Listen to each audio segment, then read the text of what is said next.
My name's Caroline, and I've been married to Mike for 5 years now. I work as a chef at a local restaurant, and I absolutely love it. Cooking's been my passion since I was a kid, and I've always dreamed of becoming a famous chef someday. Mike works as a sales manager for a small company. Our life together was pretty good, for the most part. We had our ups and downs like any couple, but we managed to make it work. The only real thorn in my side was Mike's mother, Linda. She's a social worker, specializing in child safety assessments for the local administration. And let me tell you, she's a piece of work. From day one, Linda made it clear she didn't like me. Nothing I did was ever good enough for her. She'd always find something to criticize, whether it was my cooking, my appearance, or just the way I breathed. It was exhausting. The worst part was that Mike never stood up for me. He'd just sit there, silent, while his mother tore me apart. One day, I decided to confront Mike about his relationship with his mother. We were sitting in our living room after dinner, the TV droning on in the background. "Mike," I started, trying to keep my voice calm, "don't you think your mom's a bit harsh sometimes?" Mike's face hardened. "Look, Caroline, you don't understand. Mom's always been like this. She raised me and my brother on her own after Dad left. She had to be tough. But..." He cut me off. "She used to tell us that if we misbehaved, she'd give us away to other parents. It scared the hell out of us, but it worked. We learned to behave." I stared at him, shocked. That's terrible, Mike. You know that's not normal, right?" He shrugged. "It's just how things were. Mom did her best." I realized then that this was a battle I couldn't win. Mike was too deeply under his mother's influence. Years of manipulation and fear had left their mark. As if dealing with Linda wasn't bad enough, there was also the constant comparison to Sarah, my sister-in-law. Sarah was married to Mike's older brother, Tom. In Linda's eyes, Sarah could do no wrong. She was the perfect daughter-in-law, smart, talented, beautiful, and well-mannered. Everything I apparently wasn't. "Oh, Caroline," Linda would say during our family dinners, "did you hear about Sarah's latest achievement at work? She got another promotion. Isn't that wonderful?" I'd nod and smile, my jaw clenched so tight I thought my teeth might crack. "That's great, Sarah. Congratulations." Sarah would beam, basking in the praise. "Thank you, Caroline. It's not much, really." But the worst part of these dinners wasn't the comparisons. It was the constant badgering about children. Linda was obsessed with the idea of grandchildren, and she made it her mission to remind me of my duty at every opportunity. "So, Caroline," she'd start, her eyes narrowing, "when are you and Mike planning on starting a family? You're not getting any younger, you know." I'd take a deep breath, trying to keep my cool. "We're focusing on our careers right now, Linda. Children will come when we're ready." Linda would scoff. "Career? Cooking isn't a career, dear. It's a hobby. A real woman knows her place is in the home, raising children." I'd feel my blood boil, but I'd bite my tongue. Getting into an argument wouldn't change anything. Mike, as usual, would stay silent, pushing food around his plate. Interestingly, Linda never bothered Sarah about having children. I found out why one day when Mike let it slip that Tom was infertile. It was a family secret, one that Linda guarded fiercely. She'd rather have no grandchildren than admit her precious firstborn had any flaws. Over time, Linda tightened her grip on her sons, insisting they help her with everything. And of course, that expectation extended to the daughters-in-law as well. Tom and Sarah lived nearby, so it was easier for them to cater to Linda's whims. But Mike and I lived further away and both worked late hours. We couldn't visit as often as Linda wanted, and boy, did she let us know how unhappy she was about it. "I might as well be dead for all you two care," she'd say dramatically over the phone. My own son and his wife, too busy to visit their poor, widowed mother. I'd roll my eyes, mouthing the words along with her. I'd heard this speech so many times I could recite it in my sleep. "We're sorry, Linda," I'd say, not feeling sorry at all. "We'll try to visit more often." But it was never enough. In Linda's world, we should be at her beck and call 24/7. And of course, it was all my fault. I was the one bossing Mike around and keeping him from his familial duties. As the months went by, I threw myself into my work even more. The kitchen became my sanctuary, the only place where I felt truly valued and respected. Chef Paolo continued to mentor me, pushing me to expand my skills and creativity. "You have a gift, Caroline," he'd say, tasting my latest creation. "Don't let anyone tell you otherwise."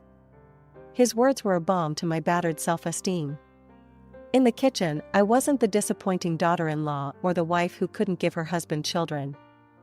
I was just Caroline, the talented chef with a bright future ahead of her. The day everything started to unravel began like any other. I was at work, up to my elbows in prep for the dinner rush, when my phone buzzed. It was Linda. I groaned internally, but answered anyway. "Hello, Linda. What can I do for you?" Her voice came through, sharp and demanding. "Caroline, I need you to come to the mall and pick me up. Sarah and I have been shopping, and we have too many bags for a taxi." I glanced at the clock. It was peak traffic time, and the mall was on the other side of town. "Linda, I'm at work. I can't just leave." "Oh, so your job is more important than family?" she interrupted. "I see how it is. I suppose I'll just have to struggle with all these bags myself. At my age, I could throw my back out, but don't you worry about that." I closed my eyes, counting to 10 in my head. "Fine, Linda. I'll be there as soon as I can." The traffic was a nightmare. I sat in gridlock for over an hour, my frustration mounting with each passing minute. By the time I finally reached the mall, I was a ball of stress and irritation. I circled the parking lot, looking for Linda and Sarah. They were nowhere to be seen. I called Linda's phone. No answer. I tried Sarah. Nothing. Finally, after my third attempt, Linda picked up. "Where are you?" I asked, trying to keep the annoyance out of my voice. "Oh, Caroline," Linda said, her tone dripping with false sweetness. "We got tired of waiting, so we took a taxi home. I thought Sarah texted you." Before I could protest, she hung up. I sat there, staring at my phone in disbelief. Then I screamed. I screamed until my throat was raw, letting out all the frustration and anger I'd been bottling up for years. When I got home, Mike was already there. I stormed in, still seething from the day's events. "Your mother," I started, but Mike cut me off. I know. Mom told me what happened." "Why didn't you get there faster?" "She had to take a taxi, because of you." I stared at him, mouth agape. "Are you kidding me right now? I left work early, sat in traffic for hours, and it's my fault?" Mike shrugged. "You know how Mom is with waiting. You should have planned better." The next few weeks passed in a blur of work and tense silences at home. Mike and I were barely speaking, the rift between us growing wider with each passing day. Then, one evening as I was closing up the kitchen, my phone rang. It was Linda again. I considered ignoring it, but I knew that would only lead to more drama. With a heavy sigh, I answered. "Hello, Linda." "Caroline, dear," she said, her voice sickly sweet. "I need you to do me a favor. It's Sarah's birthday tomorrow. I'm throwing her a little party at my house. I need you to deliver food from your restaurant. The most expensive dishes, mind you. For 10 people. I felt my blood pressure rising. "Linda, that's going to be extremely expensive. I can't just—" "Oh, don't be so stingy," she interrupted. "It's for family. And of course, you'll be paying for it. Consider it your gift to Sarah." I nearly dropped the phone. "You want me to pay for a gourmet meal for 10 people? Linda, that's insane. I can't afford that." She sked disapprovingly. Well, if you're going to be difficult about it, I suppose you could always cook the meal yourself and bring it over. That's what a real chef would do, isn't it? I closed my eyes, counting to 10 in my head. Linda, I work full-time. I don't have the energy to cook a gourmet meal for 10 people after a full shift. I see, she said, her voice cold. Well, I'll let Mike know how little you care about his family. Goodbye, Caroline. The line went dead. I stood there, phone in hand, feeling a mixture of rage and disbelief. When I got home, Mike was waiting for me, his face like a thundercloud. Mom called, he said without preamble. Why are you being so difficult about Sarah's birthday? Mom's right, you don't care about anyone but yourself. In the end, I caved. I couldn't face another argument, another night of cold silence. The next day, I placed the order at the restaurant, wincing as I handed over my credit card. It was a huge chunk of my savings, but what choice did I have? The following evening, Mike and I arrived at Linda's house for the party. I was exhausted from a long day at work, but I plastered on a smile as we entered. Linda greeted us at the door, all smiles for Mike and barely a glance for me. Oh, you're here. Come in, come in. Everyone's already started eating. We walked into the dining room, and I stopped short. The table was laden with food, but it wasn't the dishes I had ordered from the restaurant. Instead, there was an array of homemade dishes that looked, well, less than appetizing. What's going on? I asked, confused. Where's the food from the restaurant? Sarah looked up from her plate, smirking. Oh, didn't Mom tell you? I decided I wanted to cook for my own birthday. Isn't that right, Mom? Linda nodded, beaming at Sarah. Yes, and everything is just delicious. Sarah's such a talented cook. I stood there, speechless. Mike nudged me. Come on, let's sit down. Don't make a scene. Numbly, I took my seat. Mike chatted and laughed with everyone, seemingly oblivious to my discomfort. I caught Linda watching me several times, a satisfied smirk on her face. By the time we left, I was emotionally drained. In the car on the way home, I turned to Mike. Did you know about this? That Sarah was going to cook? He shrugged. Mom might have mentioned it. What's the big deal? I stared at him in disbelief. The big deal is that I spent a fortune on food that's now going to waste, Mike. And your mother knew that when she asked me to order it. You're overreacting, he said, not taking his eyes off the road. It was just a misunderstanding. But I knew better. This was no misunderstanding. It was a calculated move by Linda, another in her endless series of power plays. And once again, I was the loser. A couple of months passed, and the tension in our household had become almost unbearable. Mike and I were barely speaking, and when we did, it usually ended in an argument. I was spending more and more time at the restaurant, throwing myself into my work with a kind of desperate energy. One evening, as I was cleaning up after a long shift, Mike approached me with an unusually excited expression on his face. Caroline, he said, his eyes bright, I need your help with something important. I raised an eyebrow, curious despite myself. What is it? It's Mom's birthday next month, he explained, and I want to do something really special for her. Something that'll blow Tom's gift out of the water. Got any ideas? I was about to shake my head when suddenly, a thought struck me. I remembered overhearing Chef Paolo talking about an upcoming event at the restaurant. Actually, I said slowly, I might have an idea. On your mom's birthday, there's going to be a special event at the restaurant. They're filming an episode of that cooking show your mom loves. You know, the one with that presenter she's always going on about? Mike's eyes widened. No way. Are you serious? I nodded, feeling a small spark of excitement despite myself. Yeah, we could book a table for that night. If we're lucky, we might even get to be part of the filming. It's happening in the next room over from the main dining area. Mike's face lit up like a Christmas tree. Caroline, that's perfect. Mom would absolutely love that. She's always wanted to meet that presenter. For a moment, I felt a warm glow of satisfaction. It was nice to see Mike so happy, and for once, to be the source of that happiness.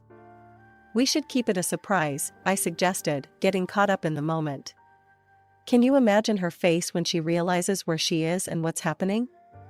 Mike nodded enthusiastically. Absolutely. We'll keep it completely under wraps. She won't suspect a thing. We spent the next hour planning out the details. I would book the table and arrange everything at the restaurant. Mike would handle getting Linda there without spoiling the surprise. The next day, I spoke to Chef Paolo about booking the table and explained the situation. He was more than happy to help, even offering to put us at one of the best tables in the house. The day of Linda's birthday arrived, and I woke up feeling a mixture of excitement and nervousness. As I was getting ready, Mike approached me with an odd expression on his face.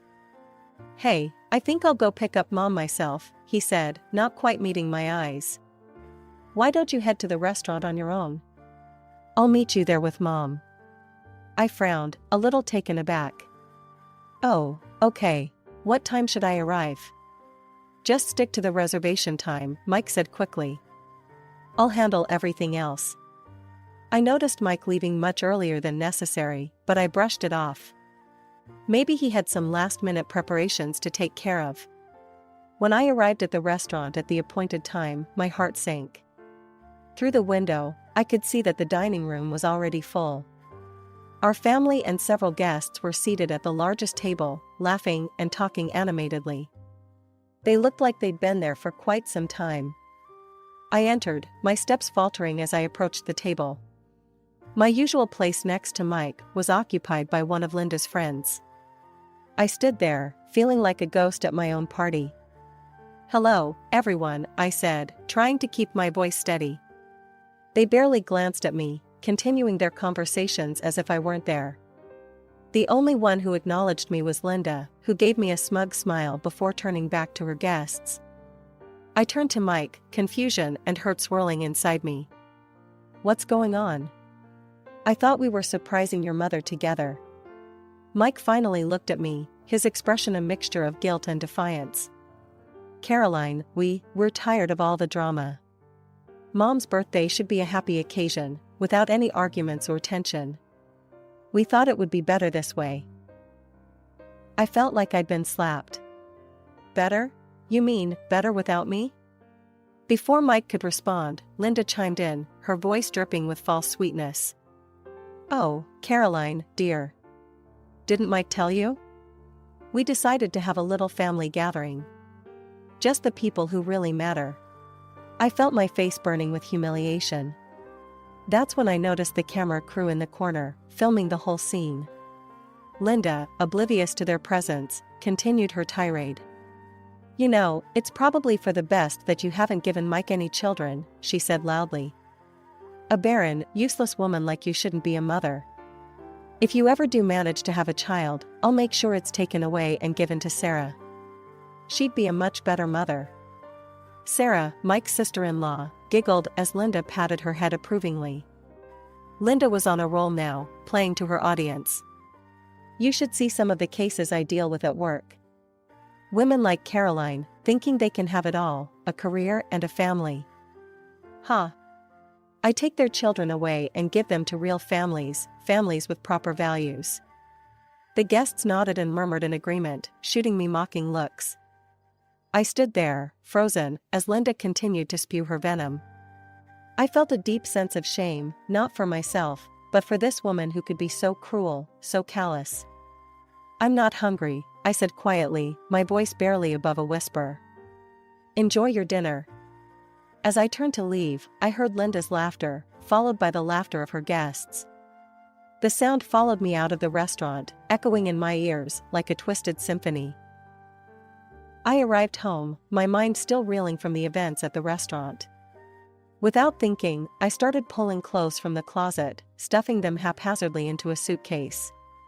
I couldn't stay here anymore, not after what had just happened. As I was frantically packing, my phone rang. It was James, the restaurant administrator. I almost didn't answer, but something in me made me pick up. "Caroline," James's voice was urgent. You need to check the social media page for that cooking show that was filming at the restaurant today. Now. Curiosity overcame my desire to flee. I opened my laptop and found the page. What I saw made my jaw drop. There, front and center, was a video of Linda. But it wasn't the polished, put-together Linda she usually presented to the world. This was Linda in all her ugly glory, spewing venom about me, about how she abused her position to take children from their mothers. The video had hundreds of thousands of views already, and the comments section was on fire. She should be fired immediately. How can someone so cruel work with children? Poor Caroline, having to deal with such a monster of a mother-in-law. Before I knew what I was doing, I was in my car, driving back to the restaurant. I burst through the doors, my heart pounding. Linda was still there, chatting animatedly with the show's presenter. When she saw me, her face twisted with annoyance. "Why are you back?" she hissed. "Haven't you embarrassed yourself enough for one night?" Without a word, I thrust my phone in front of her face, the damning video playing on the screen. Linda's face drained of color as she watched herself, her own words, condemning her. What is this?" she sputtered. Then, turning to the presenter, she shrieked. "You! Take this down immediately. I'll sue you for everything you've got." The presenter just laughed. "I could take it down, sure. But it's already been shared thousands of times. You're viral, Linda. Congratulations on your newfound fame." Linda's face contorted with rage. She began grabbing plates off the table, hurling them to the floor. "I'll ruin you," she screamed. "I'll ruin all of you." "Oh, I wouldn't do that if I were you," the presenter said calmly. "We're still live, you see. Your little tantrum is being broadcast to the whole country right now." Linda froze, her face a mask of horror. The other guests at the table sat in stunned silence, looking as if they wanted the ground to open up and swallow them. James appeared at my side, his face grim. "I'm going to have to ask you all to leave," he said firmly. "Now. Or I'll be forced to call the police." As Linda and her entourage disappeared into the night, the presenter turned to me, a sympathetic smile on his face. "Caroline, isn't it?" he said. "Would you mind if we had a quick chat on camera? I think our viewers would love to hear your side of the story." I hesitated for a moment, then nodded. As the camera turned to me, I took a deep breath. This was my chance to tell my truth, to reclaim my narrative. The aftermath of Linda's public meltdown was swift and merciless. Within days, she was fired from her job in disgrace, her years of manipulating the system finally catching up with her. The influential position she'd wielded like a weapon was gone, along with the respect she'd commanded in society. As for me, I wasted no time. The very next day, I filed for divorce. Mike came to me, his eyes red and pleading, begging for forgiveness. "Caroline, please," he said, his voice breaking. "I made a terrible mistake. We can work this out, I promise. I'll stand up to Mom, I'll be better." I looked at him, feeling a mixture of pity and resolve. "It's too late, Mike. You had years to stand up for me, to be a real partner. But you chose your mother over me every single time." The divorce was surprisingly quick. We didn't have much to divide, and Mike, perhaps out of guilt, didn't contest anything. Just like that, 5 years of marriage were dissolved, reduced to nothing more than a signature on a piece of paper. But as one chapter of my life closed, another one opened up in ways I never could have imagined. Chef Paolo approached me a week after the incident. "Caroline," he said, a broad smile on his face, "I've got some news for you. The owner was impressed with how you handled everything. We want to make you the head chef of our restaurant in the city center." It wasn't just the promotion. TV shows started calling, wanting me as a guest. At first, they just wanted me to cook, but soon they were asking me to speak about my experiences, about self-respect and the importance of love in family relationships. I started a YouTube channel, sharing recipes and life advice. The comments section was filled with messages from people who had been through similar experiences, thanking me for giving them the courage to stand up for themselves. One day, my agent, yes, I had an agent now, called with exciting news. "Caroline, I've got multiple offers for you to host your own TV show on cable. Are you interested?" I couldn't believe it. Me, with my own TV show? It was beyond anything I'd ever dreamed of. As for my former family, well, I heard things through the grapevine. Linda's influence over her sons was waning. Sarah, my former sister-in-law, who had always been Linda's golden child, now openly despised her mother-in-law. Funny how quickly things change when the true nature of a person is revealed. Some people asked if I felt sorry for them, if I regretted how things had turned out. The truth is, I didn't. They had made their choices, just as I had made mine. The difference was, I could look myself in the mirror each morning and be proud of the person I saw.